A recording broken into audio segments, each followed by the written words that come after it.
I did not mean for that to happen. I was trying to get in place to kick off the episode from where last left off, but whatever. Thanks, Bob's Ford Plant. You're gonna be my introduction for today.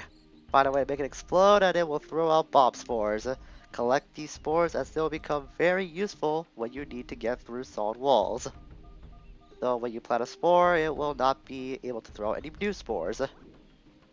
And with that being said, greetings all, it's Blue Knight, and welcome back to not Sly, to Starfox 64. I have no idea why I have Sly Cooper on the brain. I knew I made that mistake someday, though. Because it will start with S. Anyways, previously, as I pick up this Bob Spore, which will activate that stupid item collecting animation, previously we touched down on the ThornTail Hollow and finally got the whereabouts onto what's going on the planet. We have to find a prince of these Earthwalkers for the Queen Earthwalker, and this place called, I think it was called Ice Mountain. We also got a weapon that is Crystal Staff, which we saw back in the beginning of the game. Also, Crystal's kind of got her hands full right now. Well, her hands and her body, and let's just say she's occupied. That's the reason why she's not the main character anymore. She's served her purpose long ago. So today we're gonna hang around ThornTail Hollow a little more because, like I said last episode, there is a lot that we can collect in this place now. Despite the fact that it's really early on in the game, we can access a lot of places at this current time, and we'll be able to collect a lot of stuff if we look around enough. And that's exactly what I'm gonna do from this point on. So chances are we may not advance the story any further or leave the place until next episode, but trust me, it's gonna be for the best in the long run. Do you like my magic plants? They'll give your stab energy to allow it to use extra abilities. We already know about this whole stab energy meter thing, so I don't have to go any more into that.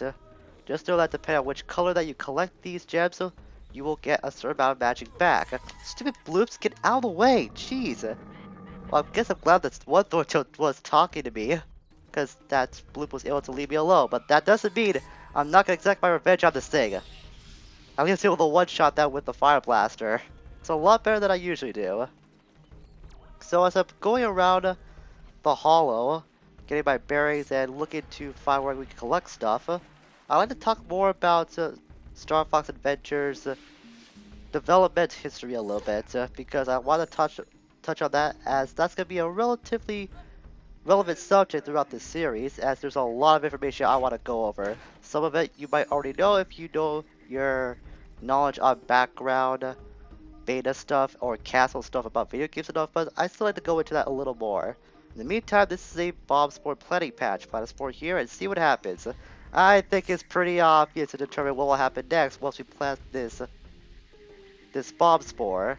Let's back up a little bit, and then fire away.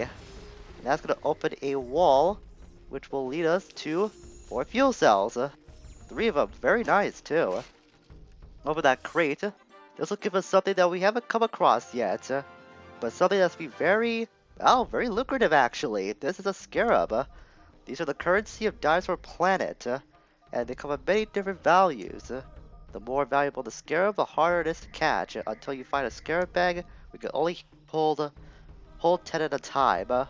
That was a orange scarab, if I remember correctly. Those are worth 5 scarabs, and this one, that's a typical green one I was expecting to get, which is only worth 1 as we saw. And there's also a third type that are red scarabs. Those are worth a whopping 10, which could fill up our minimum wallet right now, but they're not as frequent to come by unless you know where to look. From my experience, finding the scarabs in this game isn't that tough because they're more or less locked down in set locations, at least from what I've experienced in ThornTail Hollow.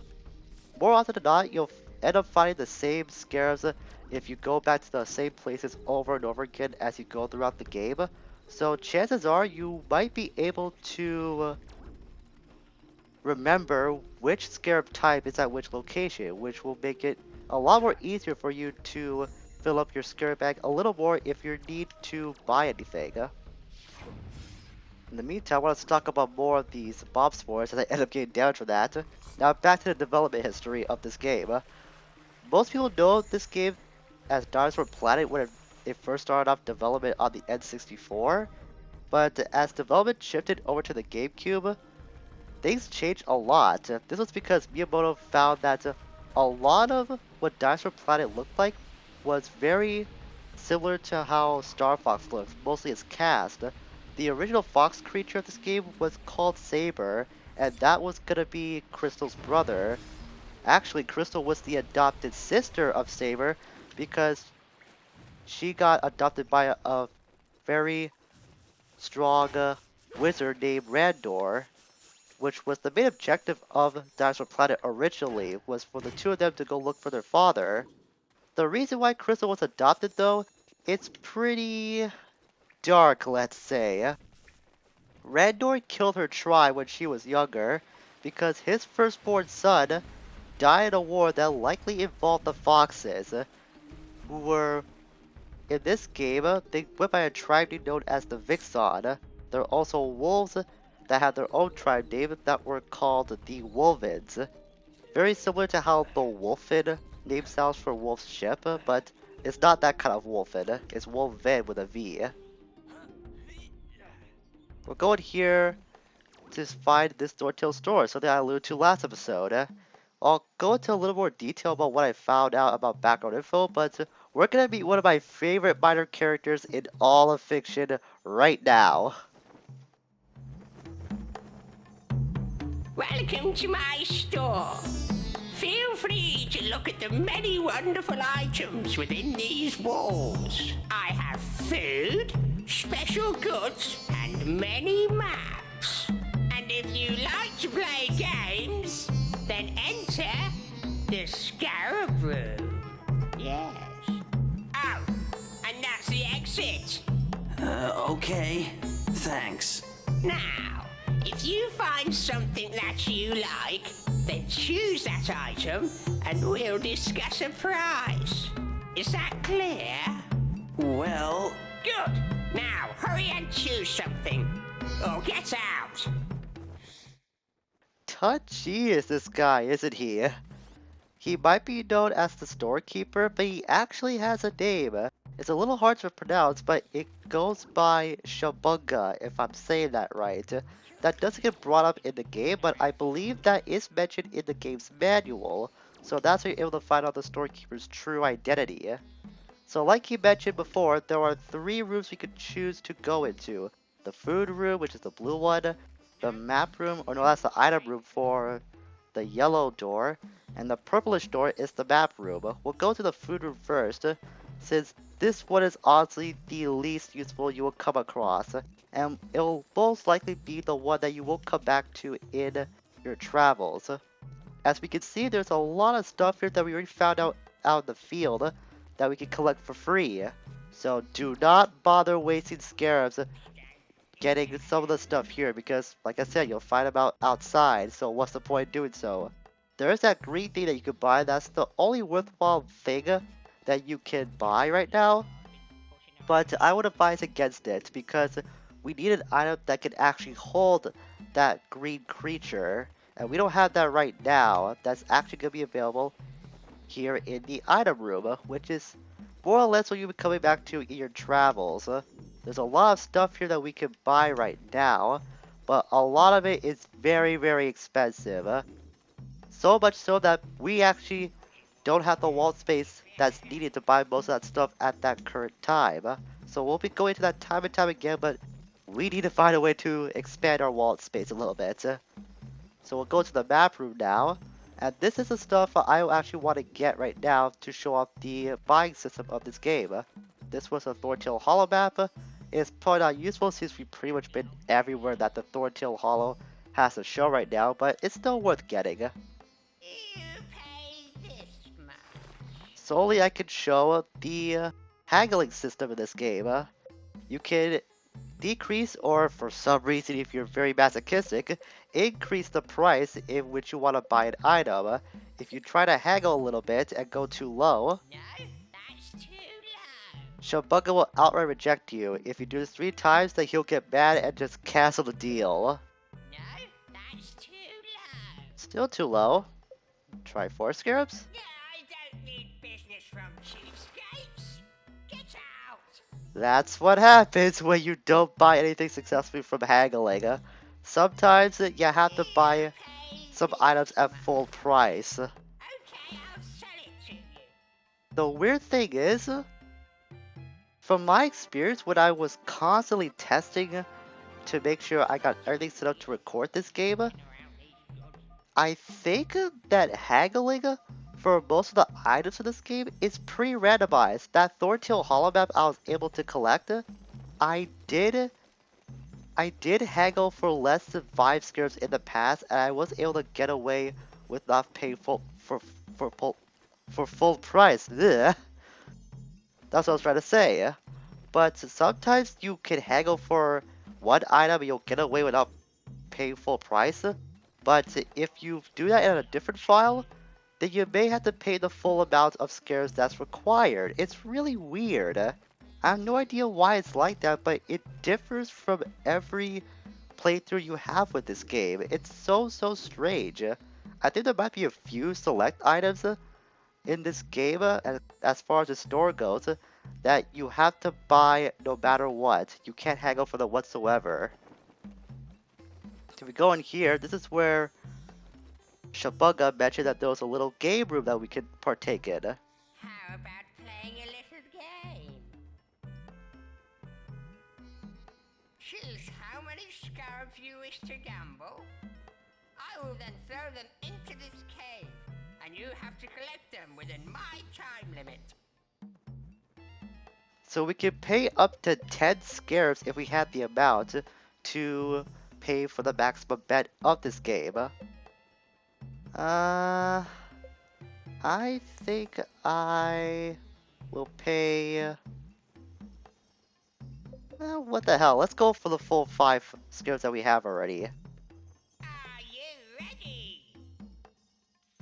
So collect all the scarabs that you wagered in order to double your prize amount. Whoa, don't touch any of the purple scarabs though. If you touch at least one, then you will lose outright. I can't believe you did it.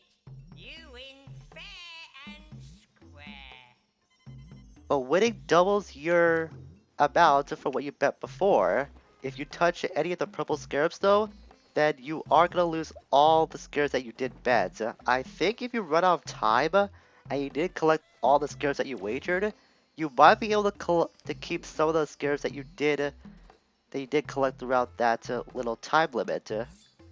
Before I go any further than that, if you go behind that wall, by the way, this wall is, I guess, transparent for lack of a better word. If you're able to go through that, there's a big rock over here, which you can lift. By the way, since we have our staff, we can lift rocks now with that green moss on it. And this will always have orange scarabs lying underneath it. From time to time, if you hang around the hollow enough, or if you leave the hollow and then return to the place at a later time, then you'll be able to lift up that rock and get a guaranteed 15 scarabs from that specific location. So if you ever need to grind for any specific amount for like an item to buy at the store, then that's a quick way to grind for cash. I actually want to go in here because there is something we need right now. This rock candy. You pay this much. I wasn't planning to get this before, but since I already have the scares I was able to get from that betting game, I figured why not. I think you might be able to haggle for as low as 7 scares for this rock candy. No, that's too low. That's if Shabugga was gonna cooperate, which I don't think he will this time. Maybe for 8? No, that's too low. I'm just gonna bite the bullet and pay full price. Okay, I'll sell it to you. That's what I'm talking about. Haggling in this game is just really weird at times. It's just so random through every playthrough. I have no idea why that's the case, but it is. Anyways, we got rock candy. It's a very tasty sweet rock that would make a great gift. And that'll be useful for something we'll get a little later on. Since I don't have any scarabs right now, I guess I'll just exit and go outside back in the hollow. There is no reward for betting the maximum amount, which is 10 scares for the betting game, and then collecting them all without failing, is just to double your wallet space, which is pretty lucrative if you're able to pull it off, but like I said, just not much like a special prize for you to gain if you do attempt to do that. So since we're now back outside, I want to go into more about that betting game. Like I said, I think you might be able to collect some, keep some scares that you do collect from that game. Like say if I was able to do that 5 scare bet, but I was only able to collect 2 within the 30-second time limit, which is always the set time limit for that game, no matter what amount you do bet for that betting game. I think you might be able to keep at least 2 of those scares from that example. I don't know for sure. I end up failing outright with the purple scares more than I do let the time run out, so I'm not too certain about that. Maybe I'll test it off screen and I'll throw up a little caption to see if I'm right about that or not. So we are here at this really big guy. This is a warp stone that the Queen Earthwalker mentioned. If we try to talk about right, Nobody ever brings me gifts anymore. he's a cranky fellow. I just really love this guy. He's another one of my favorite minor characters. Merely because of his accent. I do love the accents, and this guy has like an exaggerated Scottish accent. It's so good. Anyways, this is why I want to get the rock candy before, because this is the gift you need in order to quench this guy's hunger, I guess. Ah, a lovely sweetie. Mmm.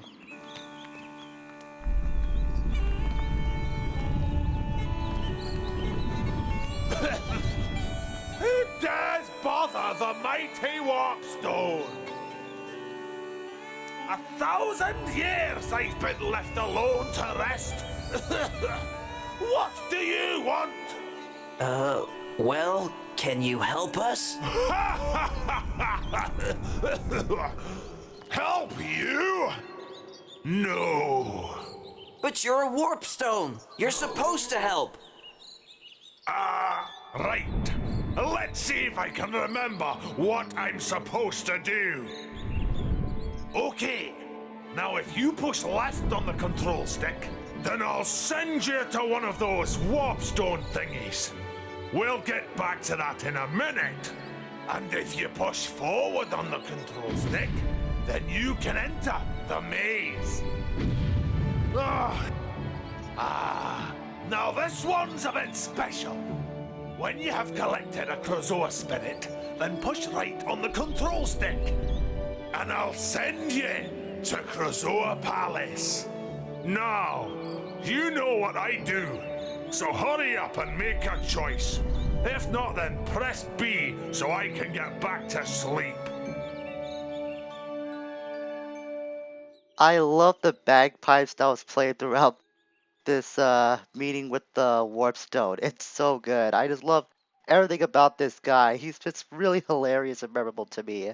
I wish Shabunga and the warp stone had more lines or had a more prominent role for both of them in this game, because they're just so hilarious to just listen to. It's amazing. And I wish they had much more lines so I could hear them talk more. Also, I really like this backdrop of the warp stone showing the real-time day and night cycle. That's something that doesn't do like much in the world of Dinosaur Planet, but there are a few little effects that do take place when the day transitions from day to night. And Are you ready to warp? I'm pretty sure we got everything here, so I'm ready to warp to the Ice Mountain, where the supposed Prince Tricky is supposed to lie. I also found that there was an unused logo that Starfox Adventure had. It actually at one point development went by Starfox Adventure's Dinosaur Planet. They kept the original name as a subtitle. The logo looked like an emblem of sorts that would be used by the Starfox team. It didn't get used for like anything else in the end. It was just like concept art, but it looks really cool. I wish it did actually use it for something. It's a shame that something as cool as that had to go to waste. Whoa,